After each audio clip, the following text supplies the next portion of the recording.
space. We're just jumping one to the next. I seriously thought I was in a back room for a second then. So yeah, okay. Hello, everyone. So, lesson learned a little bit, Gary, right?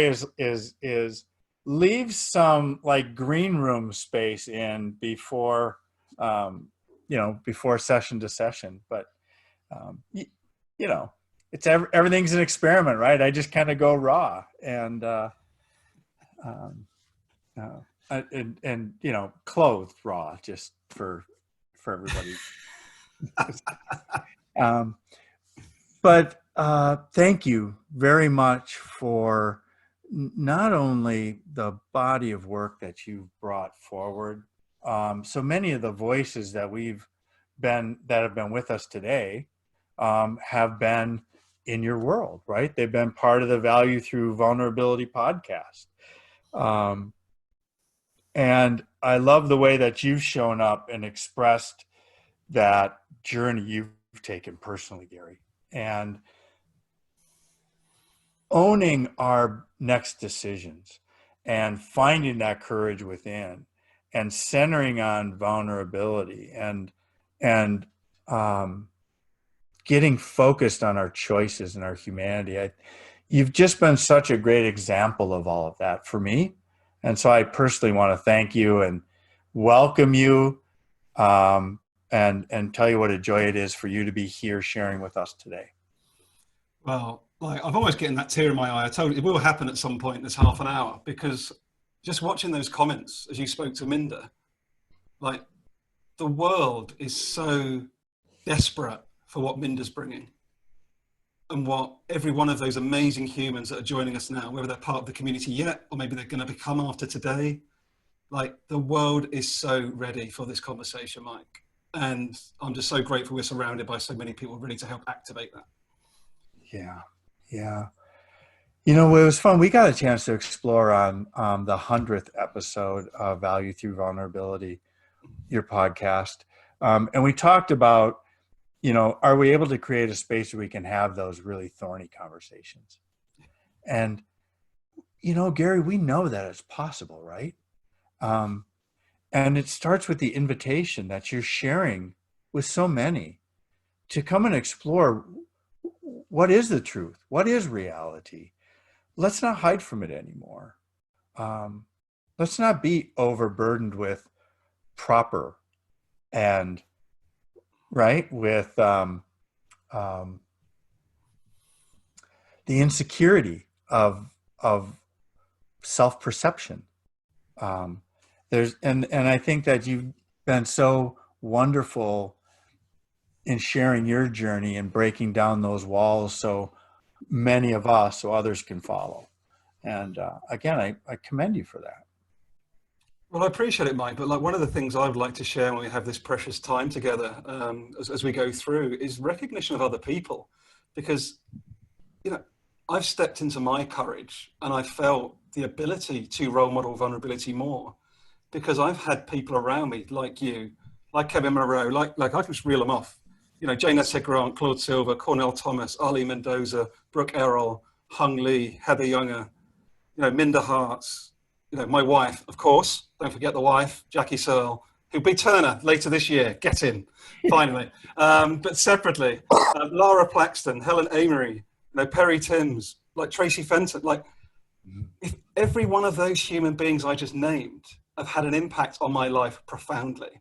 And what happens is, the more we step into our vulnerability and our courage, and I want to back Minda's amazing work, the more we embrace difference.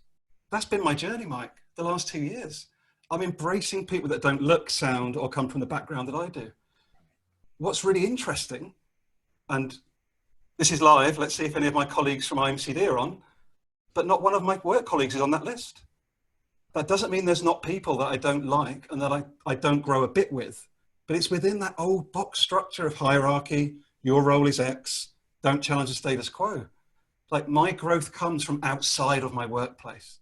And that's the message I'd love people to be listening to now, whether they're consultants or they're working in-house. Get out of your bubble, get out into the bigger world and connect with every person I just mentioned, because your world will be better for it. Mm. Mm. Your world will be better for it. Just the statement of impact on our own lives and the lives of others with the choices we make, I think is just such a powerful statement. Um, Beautiful. I'd like to add to that as well, Mike. That was just like that list that I prepared. There's other people on that list now, like Brian Kelly, who's doing amazing work. You know, you got Rashida.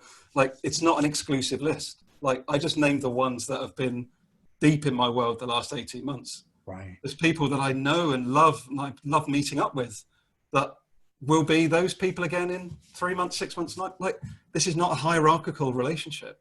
Like, it's all organic and self-managed, and we're finding each other at the right time.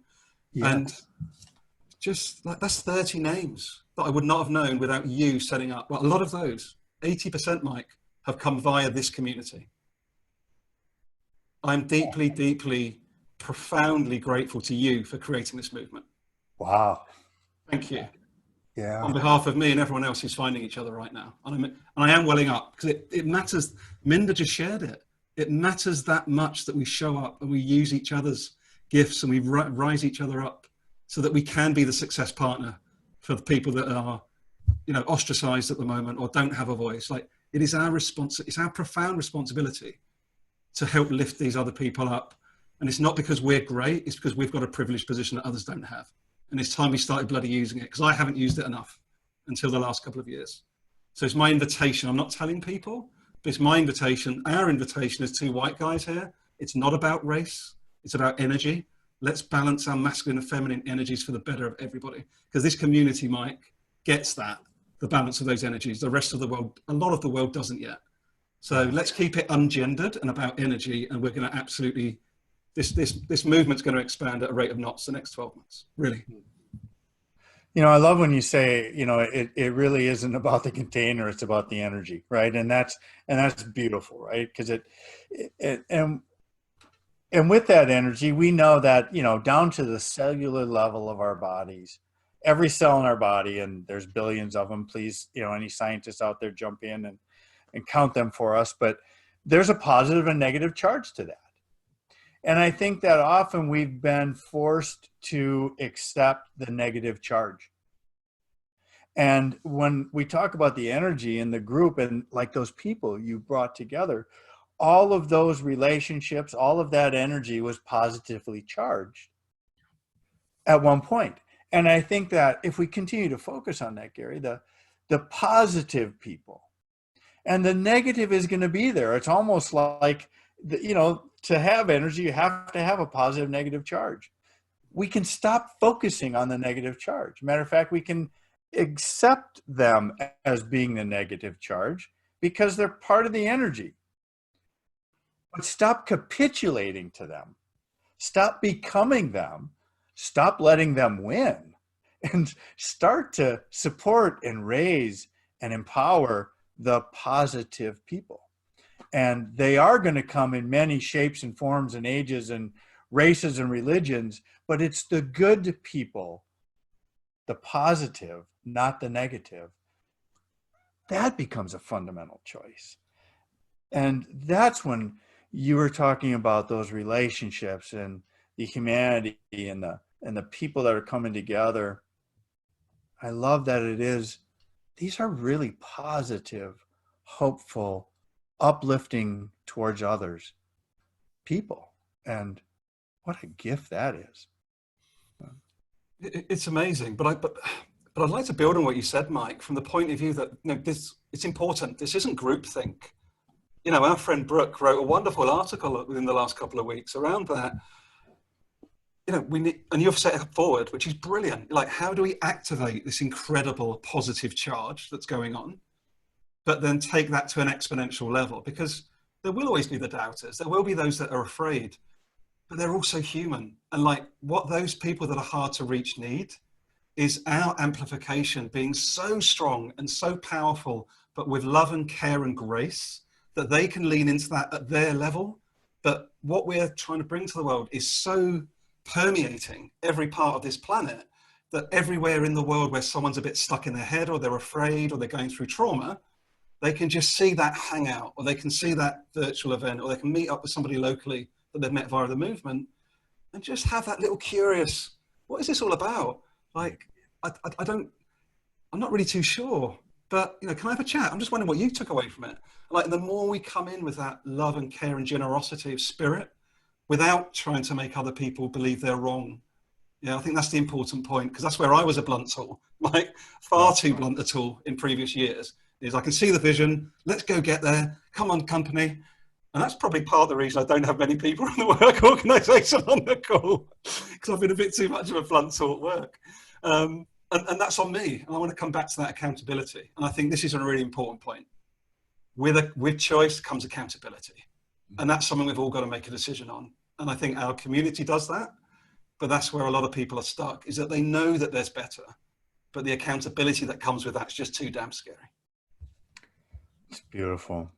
Thank you, Garry. And, we could just talk and keep going, but what I want to do is, it's 11:09 and I would like to take my camera off and give you the screen just to share for, 10, 15 minutes. Yeah, sure. I've had a bit of an in the moment random thing today. You'll be glad to know, Mike. So excellent. I'm going to do that. I want to give you the stage because I get a chance to talk to you often, and I'm grateful for that. Thank you very much, Mike. Hi, everyone. I hope that you can see me still. What I wanted to share with you today, and I've had some quite wonderful realizations, ideas. If anyone's seen my crazy artwork on LinkedIn recently, the lockdowns made me actually get a bit creative around my artist skills, which I didn't think was possible. But I'm not sure if you'll be able to see this on the screen or not. But the thing I pulled up today is, what that says is clever. And what came to me in the moment, and literally this happened to me this morning when I was looking at something else, is we've been focusing on clever being so IQ-based, head-based, knowledge-based.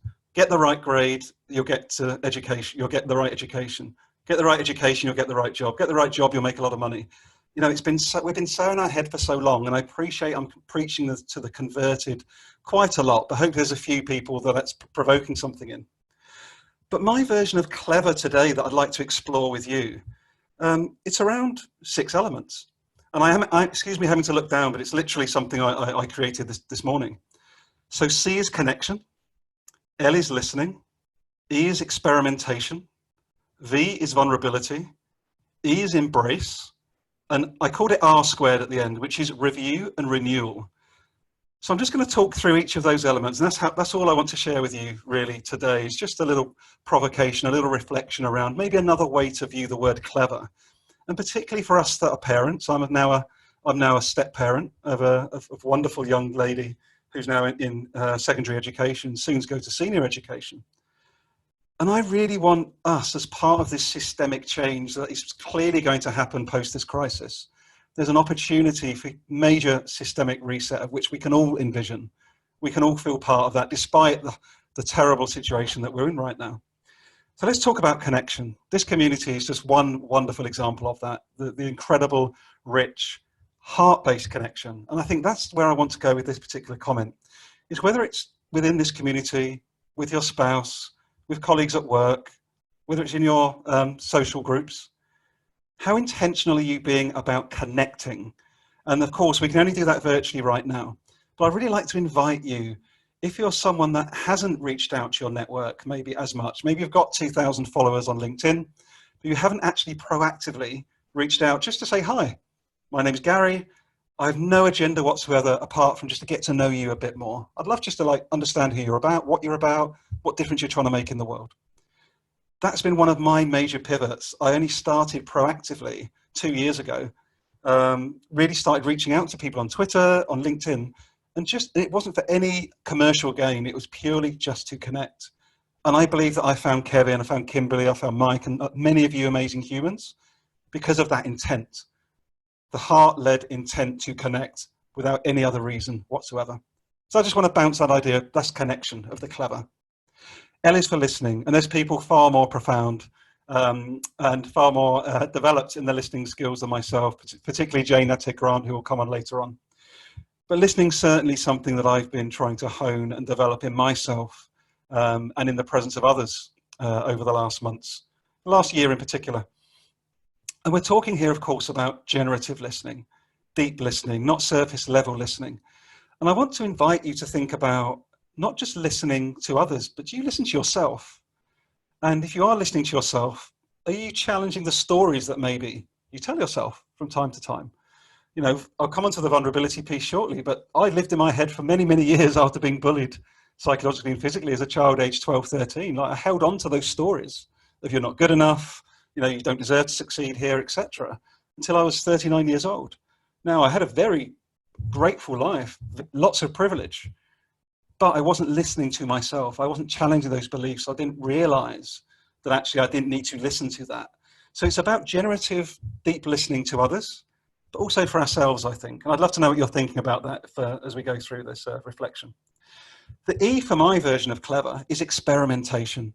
And I think, you know, a couple of the people have spoken to that since I joined on an hour or so ago, is let's get away from the need for things to be perfect or to have something so fully formed that you feel almost guaranteed that it's going to work. And I think if this crisis has showed us anything, is that we are in the moment human beings. Yes, we have things to plan for, we have families, we want to try and plan a vacation. But to tie our self-worth and our belief that we can be better to something in the future just seems really nonsensical to me right now. So why not experiment more? And that's experimenting with your clients, having a new conversation with your spouse, maybe experimenting with a new idea and putting it out part formed or even early stage formed. You know, almost crowdsource some feedback as you go iteratively throughout your personal life, your work life, and indeed with any other way that you want to serve going forward. So the E for me is experimentation. Here's the V. The big V is for me is vulnerability. And this is a big one for me because as Heather and myself, Mike and Kimberly shared on a recent podcast, no, I've had testicular cancer. I've had it, it's been removed. I'm really grateful to the incredible healthcare service here. But, you know, I can talk about it because for me, and I'm learning about this more and more and more over the weeks and months, the cancer in and of itself is not causal to my well-being in the same way that you listening to me isn't. Any feedback you give me isn't. The TV on the wall over there isn't. It's actually, what do we process? What do we tell ourselves in our mind on something occurring within our lives? And I think the current challenge is a good example of that. And I'm not belittling those that have lost people, the challenges that we're going through in terms of the health service. Like, I'm deeply, deeply empathetic with all of that. But the message I want to leave you with around vulnerability is really being vulnerable with yourself, to actually go there. You know, be okay with listening to those stories, sitting in the emotion of those stories and letting it go. Because it's incredibly freeing when we actually let those stories go, often many of them we've held onto for many years. And in terms of outside of us, the vulnerability, and Garry Ridge, incredible human being, WD-40 CEO, when he joined me back on episode 50 of the Value Through Vulnerability podcast, he shared that vulnerability for him is 3 simple words: I don't know. And I'd like to invite you to think about, if you're listening to me now, how comfortable are you with saying those 3 words vocally? Do it right now with me. I don't know. What reaction do you get inside your body when you speak out openly those 3 words? Remember that your emotions are just a data point in the moment. They're not causal. So if you don't grab hold of a belief or story on that, it will pass. So I'm really interested to hear from you in any of the comments or after this conversation with you. What's coming up for you as you think about, I don't know? How do you feel? But vulnerability really is a superpower. I believe it's something I try and role model, but I also believe it's like a dial. And I know that our friend Kimberly talks about this with bravery as well, is that, you know, you can dial it up, you can dial it down. You don't have to be transparent in your vulnerability. And I'm not requesting that everybody does. Again, back to the point that Mike and I were just talking about, is if we're trying to reach those people, that the idea of vulnerability, emotional vulnerability, my goodness, I can think of the people in my work organization and government all around the world. That's an absolute terrifying prospect. But how do we invite people in via this community, via the work we're doing collectively and individually, to help nudge people in the direction of showing more of their true self? Because for anybody that practices, and it is a practice, we can build the vulnerability muscle. The more we show of our true selves, the more it invites others to do the same. And I actually delivered a talk on vulnerability as a strength yesterday for another online festival. The feedback I had was humbling. I had around 10 connection requests, about 7 people, I think it was, fed back, said, thank you so much for sharing your story. This is what happened with me. And this is what vulnerability does. It gives people permission in their own mind. It helps break down the belief that they can't be open and vulnerable about certain topics. So I spent a deliberate amount of extra time on vulnerability. A, because it's important to me, but I believe it's a superpower of our time as we develop that muscle. Onto the E for embrace. And so humbled by Minda referencing myself. I'm such a champion of her work, such a champion of her work. And you can find her on the podcast at episode 68 if interested. But it's embrace. Embrace for me, embracing difference and embracing change. They're the 2 things I would invite you to think about today. How happy are you? How comfortable are you? How courageous are you to embrace change and to embrace difference in your life? You'll notice that we're going through all of these. These are all interdependent and interconnected. None of them are mutually exclusive. But I'd really invite you to think about that. How much do you embrace building that network? I mentioned if you wanted to go and connect with more people, do have a look at the people that work in a sector that isn't like yours at all. Or maybe they've got a completely different background of education. Maybe they are a different race to you. Maybe they do have disability. And I'll be honest, that was one of my most vulnerable and also intentionally embracing activities was approaching Toby Milden, an incredible chap who joined me, I think it was episode 94, who's a disability architect, inclusion architect. So he's been wheelchair bound since he was born. I've got nothing that I can empathize with Toby about from my lived experience. But what I can be is curious and courageous to let him know I want to learn more about his life experience. And that's why he kindly joined me on the podcast. So I could learn from him and we could share with the world that it's okay not to know, but be curious and intentional about building that way of embracing with other human beings. And embracing change. For anybody that may know me, I'm currently in the book writing process, quite an amusing process for me, called Change is an Inside Job. And I've had 19 conversations, experiential interviews that are going to actually build out the body of the book, because the book isn't about me. The book is very much grounded in experience sharing, because we're all bored. Mike's bored, you're bored, I know, of the perfect models, the best practice, the one way of doing something. I believe that by sharing my lived experience and the lived experience of up to 35 other human beings from an intentionally diverse background of in and out house colleagues, that you will be able to see other people when they read the book, will be able to see themselves in the story. And that's what I wanted to invite you to do. When you embrace people in terms of courage, you embrace people in terms of connection, you embrace people in terms of their difference, we end up changing ourselves from the inside out. We challenge our belief systems. We embrace a wider peripheral vision of who and what we can be in the world. And finally, I'll come on to the review and the renewal part of my version of clever. So review. I'm not good at this. I don't review things enough. I'm increasingly intuitive, but I do know that I should actually think more about that little check-in. So how are things going? Is it following the intentions that I want to be moving towards? And I'm not talking about goals or rigid structures. Actually, I like to talk about intentions. And I have to call out David McLennan, who kindly joined me as part of the Have Courage Summit, because I really learned from him about intention setting. That's become a really key part of my practice.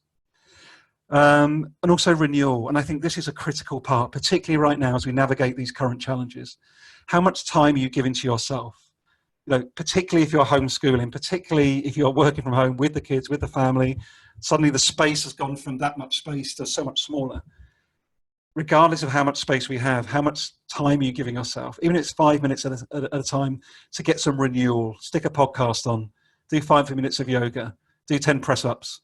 Or if you're Cornell Thomas, do 100. He can talk about that later. But think about your review and your renewal. So in summary, I would invite all of us to think about the word clever in a very different way following today. In terms of connection, listening, experimentation, vulnerability, embrace, and review and renewal. And Mike, I'd love to invite you back on as I can witter on about a lot more things. But I think I'd love your thoughts on what I've spoken about and any challenges that you might have around that. Oh, Garry, so not challenges, and you know what's fun for me is when I'm outside of that, I'm actually watching the chat that's scrolling through through YouTube, which there's a little bit of delay on that. And what I want to share with you is that it's resonating so well with people, right? So they're embracing it, Gary. Not only the the acronym, but the concepts. And I say them as concepts because I take that, this is my reflection for you, is I take that as an encouragement to open up and be better. And that's the invite that I truly feel from you. It's not a clever acronym to be prescriptive on, this is the way. So, everybody, let's thread ourselves through this eye of the needle, right? What it is, it's an invitation to take that needle and start to weave our own fabric. Beautiful. And so that was my takeaway. Is it's thoughtful, it's real, it's focused on those decisions that I can internalize and make for myself, with the eye on being better, not being right. You had, said, you'd called out, one of the things that creates angst for me is best practice, right? I mean, I came out of an industry that it's full of best practice, right? It's so full of best practice. We hear it in every other sentence. Sometimes we talk about all 11 best practices at the same time, and I can't figure out how we got to 11. So but it's that invite to make the decisions in our lives that will create better for ourselves and better for others that really struck me deeply with that. So it was a brilliant share. And thank you for being so in the moment with it. Beautiful. Well, I really appreciate the feedback. And on behalf of Claude Silver and a little bit of Kimberly, I don't know if you can see it or not, but it's actually wrapped in a heart. Like, that's the point of this. This is a heart-led. Like, all of that comes from the heart. A bit of it comes from the head, but that literally came out at like 10:30 this morning. Like, I was literally looking at something else and just went, what I've written down, it looks like the word clever. And I spoke about connection. Like, had I have come into the presentation, which I used to do a year ago, it needs to be polished, it needs to be perfect. What am I going to say? Like, that wouldn't have happened today. So that's the experimentation piece. It's like, give ourselves permission to release things, just go with the flow a bit more. It's incredible what comes up. I love that. And you think of all the prompt and polish and, right? I mean, we can be told this is the inclination you need. Stop waving your hands. It's, there's books written on all that stuff. And it could be wonderful for somebody trying to be somebody else.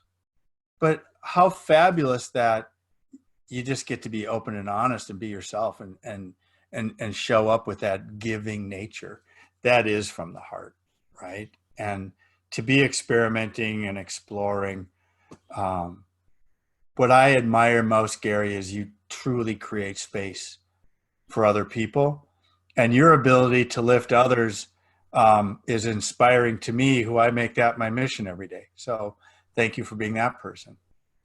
Man, as I say, I'm humbled. Thank you. Thanks for everyone that's listened to my witterings on today. I hope it's been helpful for people. But I also want to point to your book behind. It's a brilliant book for the right time. And I think you've also role modeled a lot of what I spoke about. And it's not just being Mike Vacanti fan club, as much as I love you, but those, like the space you've created today, without the structure, without the need to be prescriptive. Like I put in the chat earlier on, Minda and you straight away for me, you role model congruence. And that is a word that is so important to me. It's linked to authenticity, but it's a little bit different for me. Like the ability to be in the world what you say you're going to be. Yeah, but actually do it. Like authenticity for me is like saying it. Like congruence is really doing it in the world. Like, and you are an incredibly congruent human being, and I'm really grateful to know you, Mike. So thank you for the space and the invitation today. Thank you, Garry. This was very meaningful, and we have a lot planned going forward. So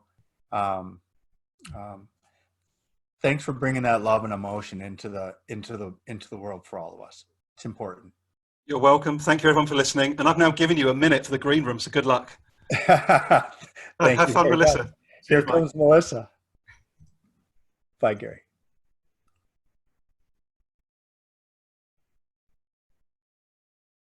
We'll be back with Melissa Hughes.